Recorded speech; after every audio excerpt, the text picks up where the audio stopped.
Delicada la situación de las juntas parroquiales aquí muy cerca de la ciudad en Turi. No tienen dinero para gasolina para el único tractor que maneja esta parroquia.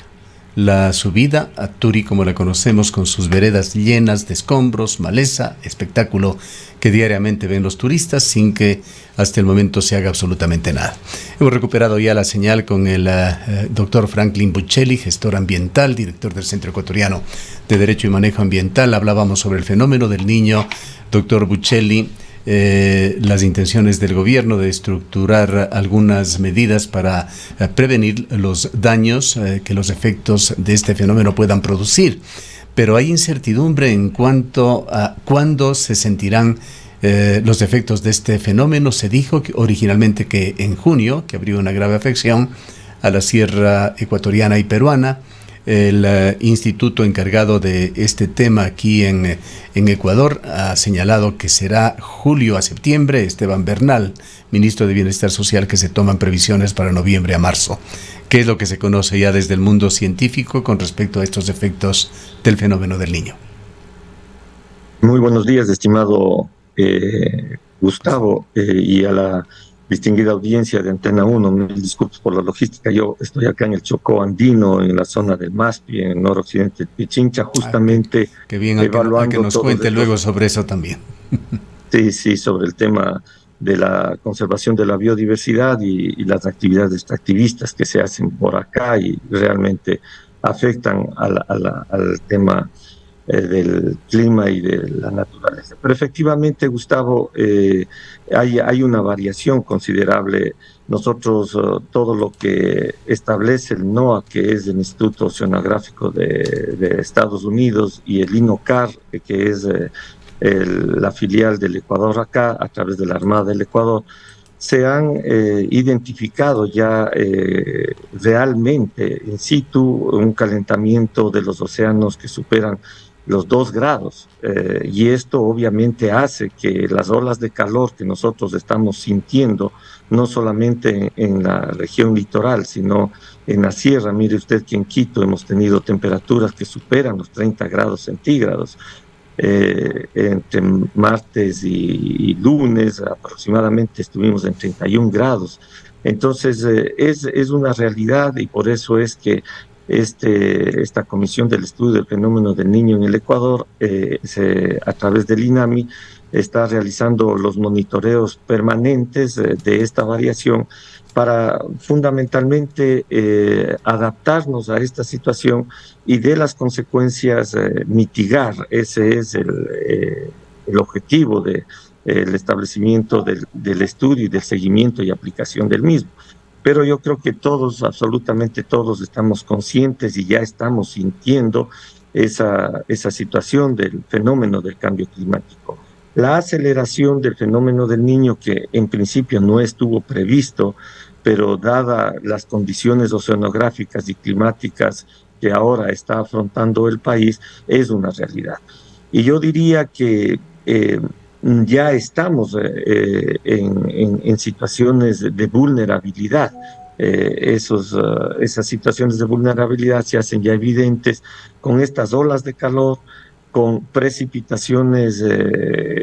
Vea usted que hace 2 o 3 semanas en Guayaquil se dio una precipitación que durante los últimos 30 años no se había dado en la intensidad que se generó.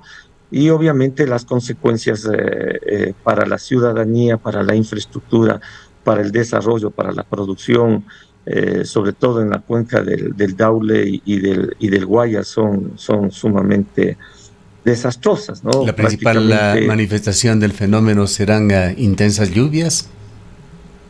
Bueno, en el tema del litoral, sí, las consecuencias y la evidencia de la presencia es la intensidad en cuanto a la precipitación, que refiere a cantidades intensas, pero que no van a ser constantes. Es decir, vamos a tener periodos de lluvia de 2, 3, 4 horas y después vendrán el cese de esas precipitaciones, pero como digo, con una intensidad de un 30 a 40% mayor a las normales. Y eso es lo que genera las consecuencias que lamentablemente, como digo, afectan a la ciudadanía, a la infraestructura y a la producción con las inundaciones. En la sierra, acá, por ejemplo, justamente se está haciendo el monitoreo en el tema de aves. Ahí, en cambio, la situación son con olas de calor sumamente intensas y más bien etapas de precipitación, pero de estiaje mucho más largo. Entonces, son situaciones que ponen en mucha situación de vulnerabilidad, tanto a la naturaleza cuanto al desarrollo humano. Y esto es consecuencia, Gustavo, no necesariamente, como se dice, de situaciones cíclicas que se dan en la naturaleza, sino de acciones antrópicas que provocan y aceleran estas situaciones, y básicamente todo se debe a la falta de disminución de estas emisiones de efecto invernadero que están generando en todo el mundo. Es en Ahora esencia vamos a sentir. el fenómeno del calentamiento global lo que está de alguna manera catalizando el fenómeno del niño. Efectivamente, y eso lo estamos sintiendo en Europa también. Ustedes pueden dar evidencia de esta situación. Ya se sienten olas de calor sumamente intensas, en las cuales incluso se recomienda que las personas no salgan siquiera a exponerse, porque las consecuencias de esas situaciones son Bien. Sumamente graves para la salud. Esto nos lleva justamente a analizar los temas ambientales. Hay dos consultas populares que se realizarán también el 20 de agosto, conjuntamente con las elecciones presidenciales y legislativas. Está allí la consulta por el Yasuní, dejar o no dejar bajo tierra el petróleo, tema que se ha polarizado en una discusión de tipo económico, cuánto afecta esta decisión a la economía ecuatoriana, y en el otro lado del medio ambiente, con temas como lo que usted está mencionando, el calentamiento global, las corrientes internacionales por buscar una convergencia energética, por depender menos de los combustibles fósiles, etcétera, etcétera. Y la segunda consulta, la del Chocó Andino, que es el sitio en el que coincidencialmente usted se encuentra, excelente para que nos entere un poco de cómo está la situación allá, hasta donde conocemos. Esta es otra consulta que se dará solamente en el Cantón Quito, en el Distrito Metropolitano, que deberán definir el futuro de la minería en 4 parroquias de la mancomunidad del Chocó Andino, y esto lo decidió ya recientemente, el 21 de junio, el Consejo Nacional Electoral, de que esta consulta se realizará también el próximo 20 de agosto.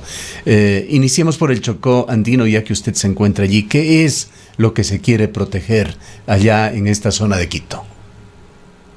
Bueno, el Chocó Andino, como conocemos, se encuentra al noroccidente de la provincia de Pichincha, y como bien manifiesta usted, las parroquias que están involucradas en esta consulta son Nono, Pacto, Nanegalito y Puerto Quito. Entonces, los bancos. El tema es que acá estamos en una zona del bosque húmedo subtropical muy rica en biodiversidad, sobre todo en una biodiversidad ornitológica y en una variedad botánica única. No olvidemos que dentro de esta zona están varias áreas protegidas. Una de las más importantes, la Reserva Geobotánica del Pululagua, y tenemos también las zonas del bosque protector de Tambillo en Mindo. Y lamentablemente aquí se ha venido desarrollando el tema de la minería. Claro. Está en la contraparte también la minería artesanal, pequeña, mediana, a gran escala, y tanto explotaciones de carácter ilegal como aquellas concesionadas. Efectivamente, y lo que se ha buscado es justamente dentro del ordenamiento territorial, y al haberse ya definido las unidades de conservación y el mantenimiento de los servicios ambientales importantes, sobre todo hidrológicos, que se generan en esta Cordillera Central, es lo que hemos estado conversando y analizando, ¿no? Vea usted que aquí tenemos el área del MASPI, por ejemplo, en donde yo estoy efectivamente en el sector de Pactoloma.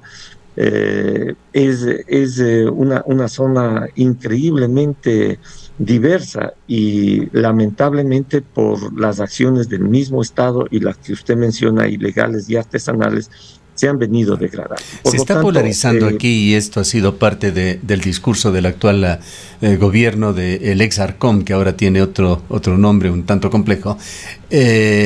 Esta polarización entre minería legal o concesionada, que se la considera también responsable, sustentable, y la minería ilegal. Entendemos que en esta zona del Chocó andino hay 12 proyectos mineros, esto dentro de la minería, entre comillas, legal o sustentable. efectivamente, las concesiones que se han dado por parte del Ministerio de Energía y Minas acá para acciones básicamente de exploración y unas ya después de la exploración avanzada de explotación.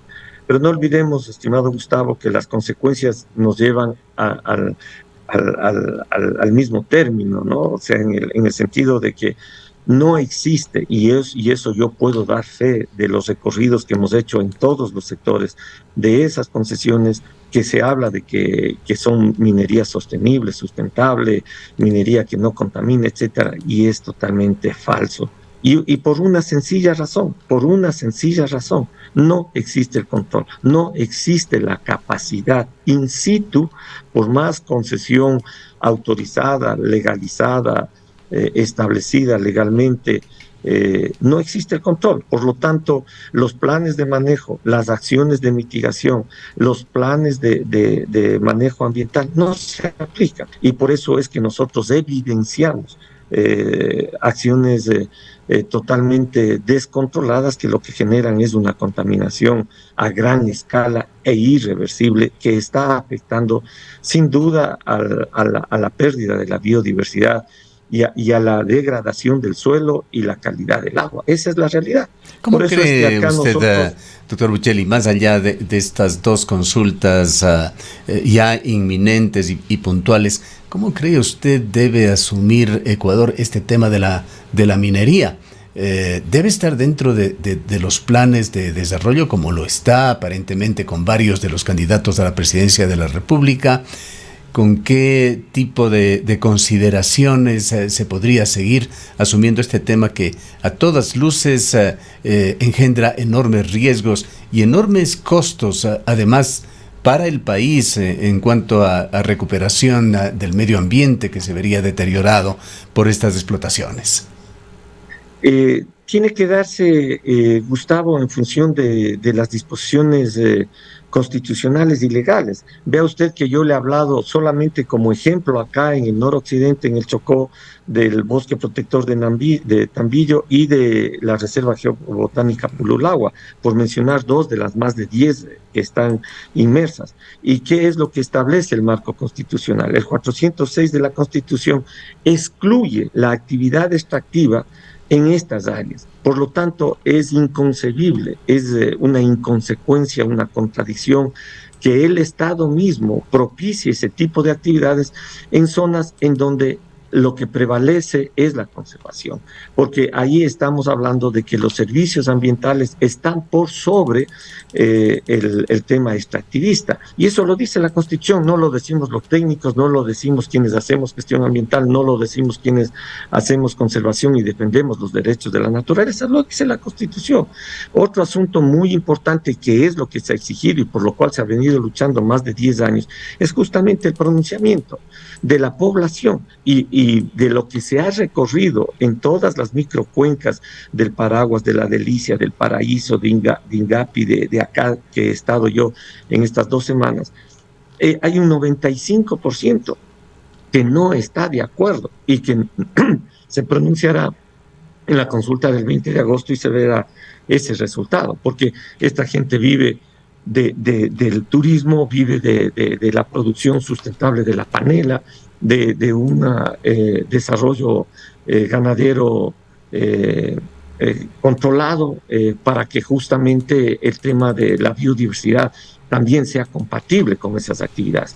Pero la extractivista es la que definitivamente le degrada y destruye. Entonces, lo que tenemos que hacer es respetar el marco constitucional, respetar la ley, lo que dice el mismo artículo 100 del Código Orgánico de Ambiente.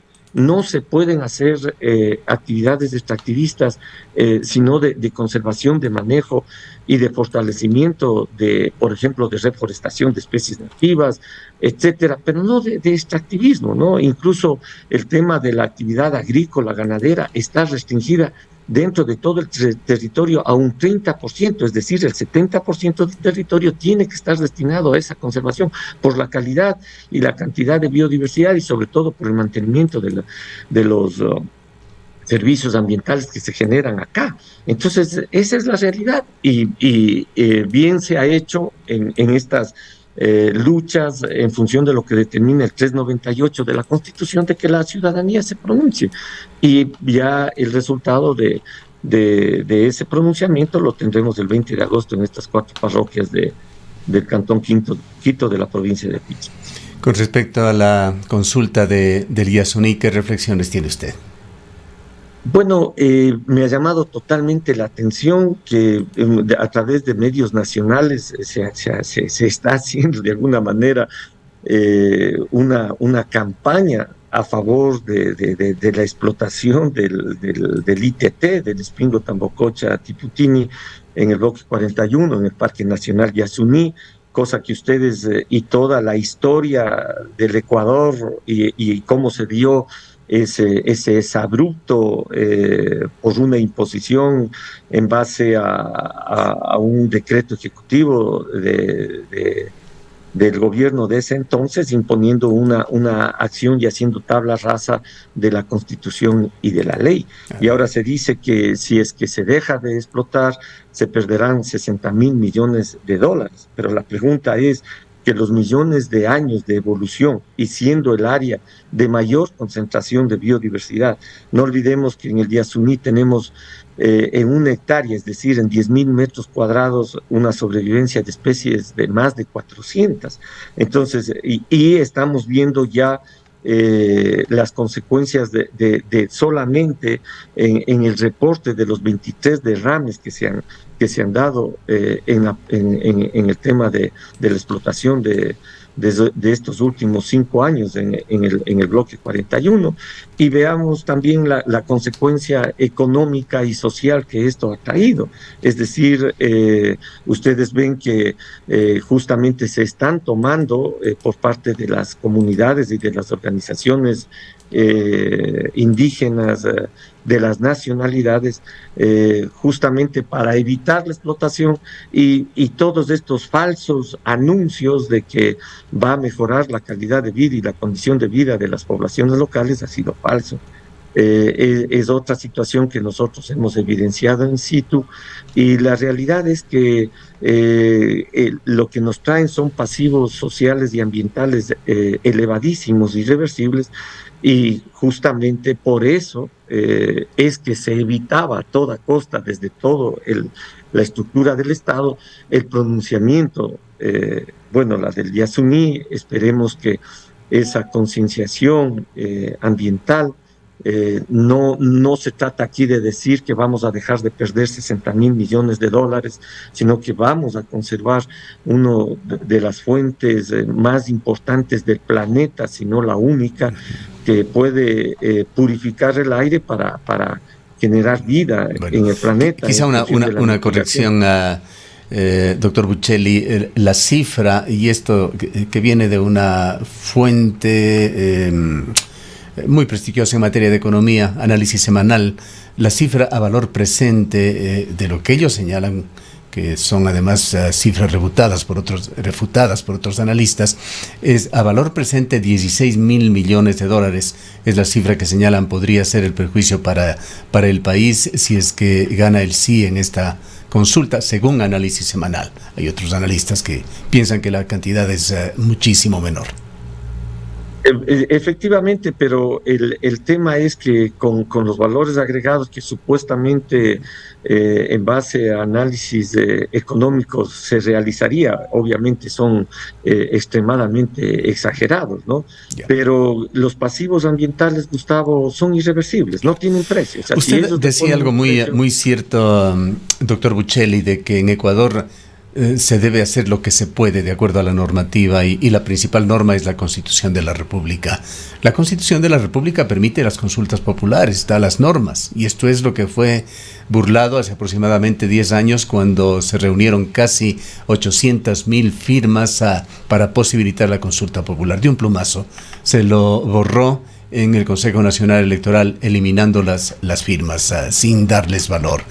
Y por otro lado está también otra disposición constitucional, el de la consulta previa, libre e informada, que a pesar de que han transcurrido ya tantos años, nos acercamos a los 15 años por lo menos de la nueva Constitución, esta todavía no ha sido regulada en Ecuador.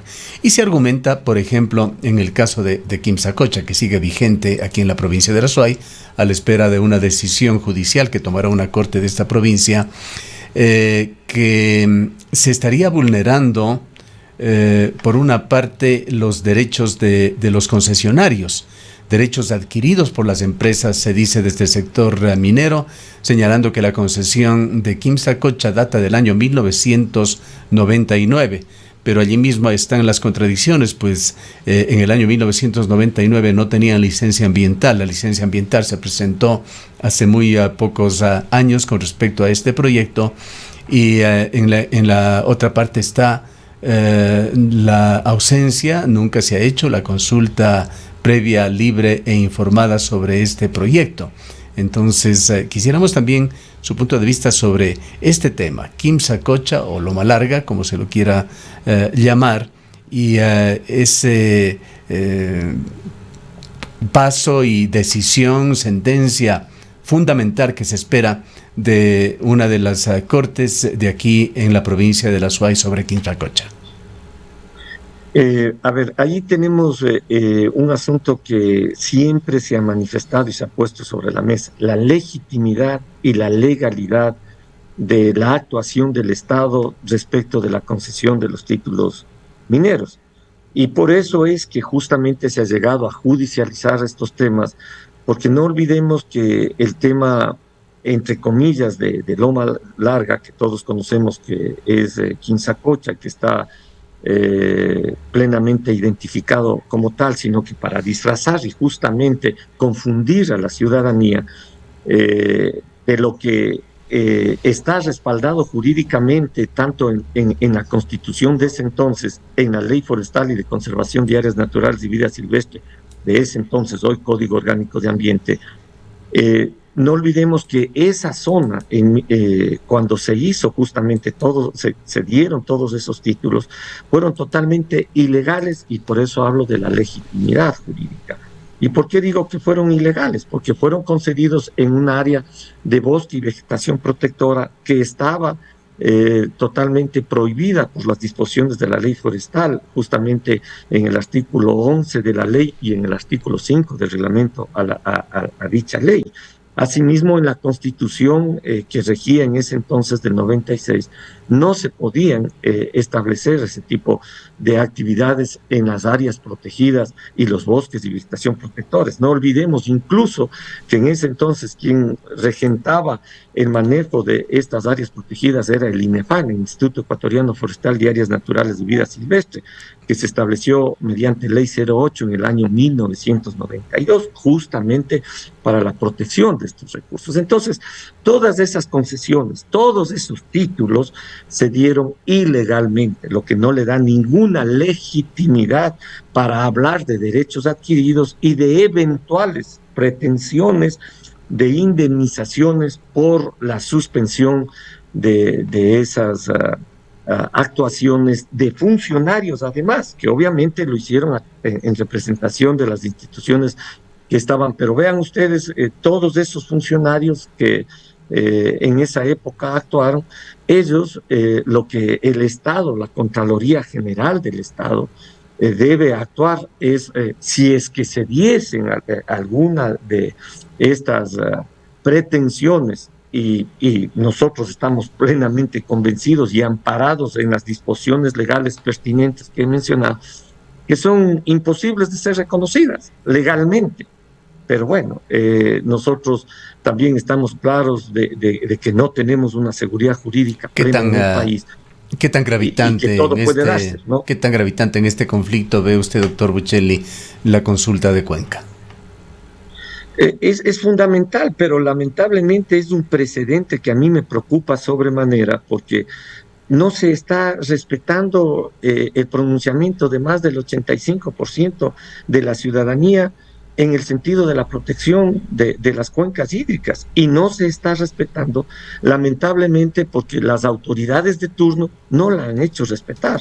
Vea usted que incluso de las 5 fuentes o cuencas que ya fueron demarcadas, que ya incluso se estableció en conjunto con el Ministerio el MAT, el Ministerio de Ambiente, Agua y Transición Ecológica, que tomó más de un año, y que nosotros hicimos una serie de observaciones porque de acuerdo a la consulta, no se involucraron a todas las fuentes de agua, pero sin embargo, bueno, hablábamos ya de un 90%, pero sin embargo vemos, como le voy a mencionar solamente el caso de que para mí eso es un ecocidio y que absolutamente nadie ha hecho, sobre todo las autoridades de control del Cantón Cuenca, que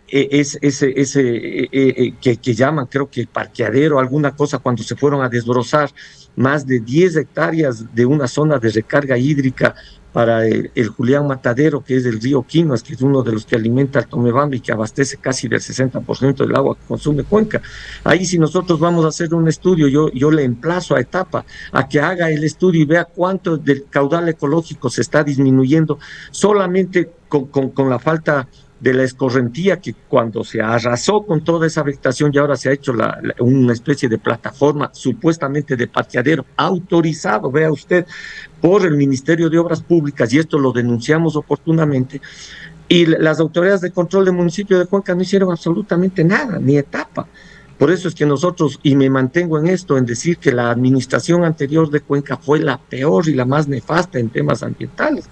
Ese parque nacional lleno de escombros, de basuras, ahora hasta se desalojan animales en las cuencas, etcétera. Entonces, eso refleja justamente el hecho de que el tema del pronunciamiento que tuvo ya Cuenca de la conservación y de el mantenimiento de esas fuentes de agua, quienes están a cargo y por lo cual la ciudadanía, aquí no lucharon las autoridades, Gustavo, aquí la ciudadanía se empoderó, desalojó de Liaviuco a industriales de la piscifactoría, mediante acciones en ese entonces de amparo constitucional y de procesos de la ciudadanía. En el 2000 se logró recuperar el área protegida para la administración descentralizada. Y vea usted, después de más de 20 años, lo que las autoridades han hecho es un proceso retrógrado de volverse súbditos de la autoridad nacional.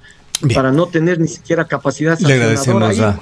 Le agradecemos, doctor Buccelli, muy importantes sus criterios y esta alerta que está encendida con respecto a las consultas populares que se darán, la una de interés local para el Cantón Quito, la otra de interés nacional con respecto al Yasuní, y ese enfrentamiento mediático y de acciones propagandísticas que se van a dar durante 20 días en los que se hará campaña por el sí o por el no. El ingeniero y doctor Franklin Buccelli es gestor ambiental, director del Centro Ecuatoriano de Derecho y Manejo Ambiental. Gracias por habernos acompañado. Las órdenes siempre, un gusto, buenos días. Son las 8:56.